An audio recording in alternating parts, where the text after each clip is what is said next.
Hey, I'm Nate with Teton Fly Fishing here in Jackson, Wyoming, and I just wanted to show you guys how to tie one of my favorite fly patterns for fishing around here, the Parachute Adams.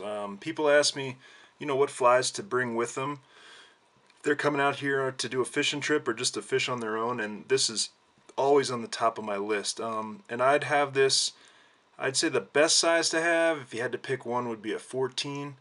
But it's not a bad idea to have a bunch of different sizes. You could carry them in size 10 through 20. I was out yesterday on the Snake and fish were rising to midges, and I put on a size 20 and got a few fish. So it's a great fly. It represents a lot of different things, and I wouldn't leave home without it, so to speak. So here goes. I'm using a size 12 dry fly hook, and I got some gray thread. Just wrapping that there. Pretty easy fly to tie. I'm going to strip some hackle barbs off the brown hackle there, and I'm just going to tie them in there in the back. I wouldn't have your tail be any longer than the shank of your hook, and probably a little shorter. And I bring my thread up toward the front of the hook, and then a conventional Parachute Adams usually is tied with a white calf hair, maybe white yarn. I like to use orange Antron yarn. You can get this in most fly shops. I find the orange really stands out well in the water, no matter if it's a sunny day or a real black, cloudy, stormy day. That orange really stands out and helps you keep track of where the fly is. So if you can get it, I'd use it, but if not, no big deal. So got that in, and then I'm gonna got my gray dubbing here and just twist it onto my thread. Remember to always twist in the same direction. Make it go on a lot easier. So got that, and then I'm just gonna start right at the back where the tail is and bring my dubbing and thread forward.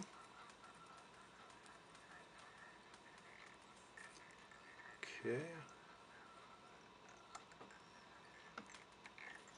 Alright, and then I'm going to take a feather from my grizzly hackle neck here, and I'm going to tie that in right in front of the parachute post. Got my brown dry fly neck, so I'm going to pull a feather, and the more you tie, the more you get used to judging kind of what size feather you need. You're still learning. They make little gauges you can put on your vise. They can really help out. Now, once those are tied in there, I like to put a little more dubbing on my thread to cover up where I tied in. You don't have to, but I think it makes the fly look nicer. If you're pressed for time, maybe skip it, but otherwise I'd do it. And then bring your thread so it stops right behind the eye of the hook.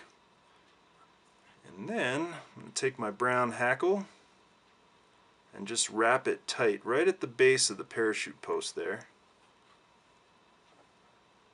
It's kind of up to you how thick you want to make your hackle there. Obviously the more wraps you have, the better the fly is going to float in the water. And since we fish a lot of faster water out here, it's always good to have a lot of hackle. And then I'm just going to take my grizzly hackle